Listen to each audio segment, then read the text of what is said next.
জি, মাসুদ কামাল আপনার কাছে যেতে চাই। আপনি নিশ্চয়ই দেখেছেন যে সাংবাদিক মেহেদী হাসান প্রধান উপদেষ্টা ডক্টর মোহাম্মদ ইউনূসের একটি সাক্ষাৎকার নিয়েছেন।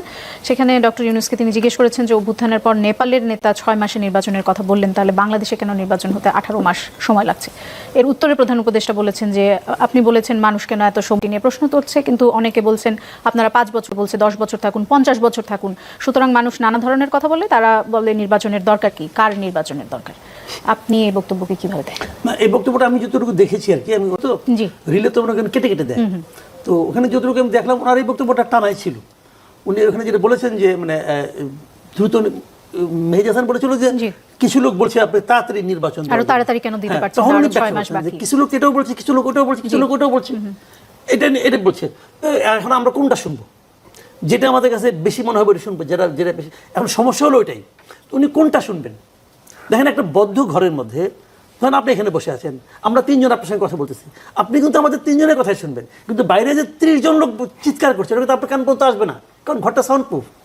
তো উনি বুঝতে পারছেন না আসলে ম্যাক্সিমাম মানুষ কি চায়। ওনার আশেপাশে যারা আছেন তারাই বলতে, উনি একটা মারাত্মক কথা বলছেন, সেই কথাটা আমরা মানে দেখলাম আমাদের মিডিয়াগুলো কেন বললো না আমি এটা বুঝতে পারছি না। উনি বলেছেন এক জায়গায় যে এটা একটা অন্তর্বর্তীকালীন সরকার, এই সরকারের মেয়াদ কেউ নির্ধারণ করে দেয়নি, আমরা যতদিন মেয়াদ নির্ধারণ করবো ততদিন হবে। আমার প্রশ্ন ভাই, আপনি কে মেয়াদ নির্ধারণ করা? আপনি কে? আপনার মেয়াদ আপনি নিজে নির্ধারণ করবেন? এটা তো একমাত্র শেখ হাসিনার মতো লোকরা বলতো। তাহলে কে নির্ধারণ করবে?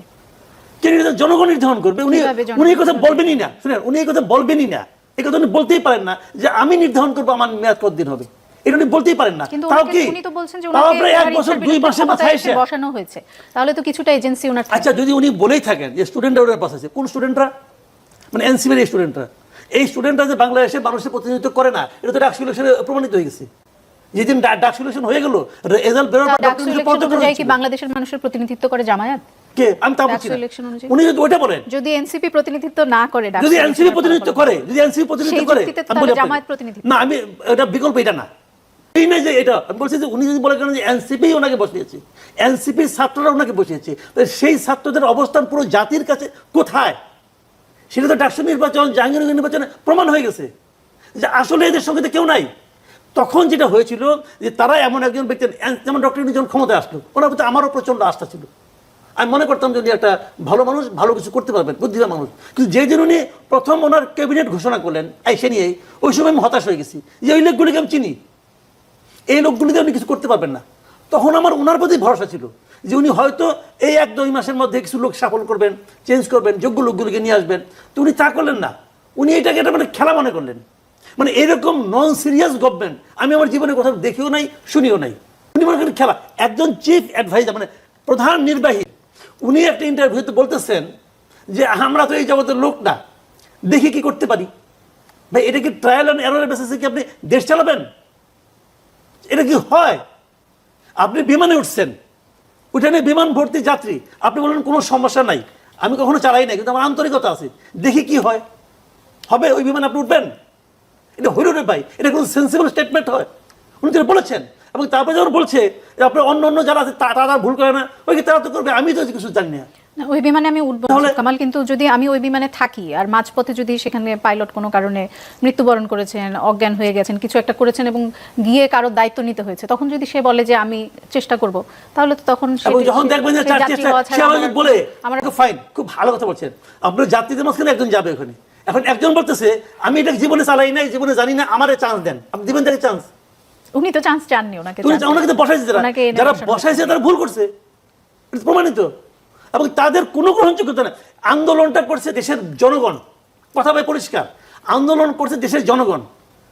ওই সময় এসে নিয়ে সে এরা বলছে যে আমরা করছি, কেউ প্রতিবাদ করে নাই। ওই যে আপনার চার্লি চ্যাপলিনের মডার্ন টাইম দেখছিলেন, জেলখানা থেকে বেরিয়েছিল চার্লি চ্যাপলিন, একটা মিছিল যাচ্ছিল, এই মিছিলের সামনে একটা ট্রাক দিয়ে যখন মাল নিয়ে যায়, ট্রাকের পেছনে একটা ফ্ল্যাগ থাকে, লাল ফ্ল্যাগ, ওই ট্রাকের ফ্ল্যাগটা পড়ে গেছে। পড়ে যাওয়ার পর চার্লি চ্যাপলিন ট্রাকের ফ্ল্যাগটা নিয়ে ওদের যাচ্ছে, যে ফ্ল্যাগটা তোমার নিয়ে যাও, পড়ে গেছে। আর পেছনে মিছিল, পুলিশ মনে করছে সেই বোধহয় লিডার, তারা ধরে নিয়ে গেছে। এখন এরা ওই ফ্ল্যাগটা ধরছিল, লিডার হয়ে গেছে।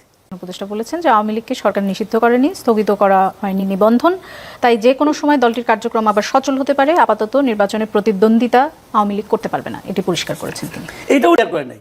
উনি প্রথম বলতেছেন যে আওয়ামী লীগকে নিষিদ্ধ করা হয়নি, নিষিদ্ধ করা হয়নি। স্থগিত করা হয়েছে। তার পলিটিক্যাল অ্যাক্টিভিটি স্থগিত করা, একদম সত্য কথা। আসলে তো নিষিদ্ধ করা হয় নাই, তার পলিটিক্যাল অ্যাক্টিভিটি স্থগিত করা হয়েছে। যে একটা পলিটিক্যাল পার্টি যদি পলিটিক্যাল অ্যাক্টিভিটি স্থগিত করে তাহলে তা থাকে নাকি? থাকে নাকি? আমি মানুষ, আমাকে বললেন তোমার আমি মানবো না, কিন্তু তোমার মানবিক কার্যক্রম বন্ধ রাখতে হবে। মানুষ যা করে তা তুমি কিছুই করতে পারবো না। তাহলে আমি কি হবো? বলবেন তুমি কোমায় থাকো। আমি কোমায় থাকতে পারবো না, কারণ কোমায় যে থাকে সে কিন্তু নিঃশ্বাস নেয়, আমি তো ওটা করতে পারবো না। তাহলে তো মৃত ভার্চুয়ালি। তো উনি যখন এটা বলেন, কথার মার পেয়েছে এখানে। পরে যায় বলে কি যে তাদের নির্বাচন করতে বলছেন, তাহলে কি তাদের নির্বাচন করতে দিবেন না? তা আমরা সিদ্ধান্ত নেব না, ওটা নির্বাচন কমিশন সিদ্ধান্ত নিয়েছে নির্বাচন সিদ্ধান্ত আপনি নিচ্ছেন। কারণ নির্বাচন তো পরিপূর্ণভাবে একটা রাজনৈতিক কর্মকাণ্ড। আপনি যখন বলেন তুমি রাজনৈতিক কর্মকাণ্ড করতে পারবে না, তখন তো আপনি তাকে নির্বাচন নিষিদ্ধ করেই দিলেন। তো ওইটা আপনি আবার নির্বাচন কমিশনের উপর চাপান কেন ভাই? এখানে কথার মারপ্যাচ দিয়ে উনি কিছুটা বোঝানোর চেষ্টা করছেন। উনি হয়তো ওইখান থেকে বেরিয়ে আসতে পারছেন, কিন্তু জনগণ কিন্তু প্রত্যেকটা কথা বিশ্লেষণ করবে এবং করছে অলরেডি।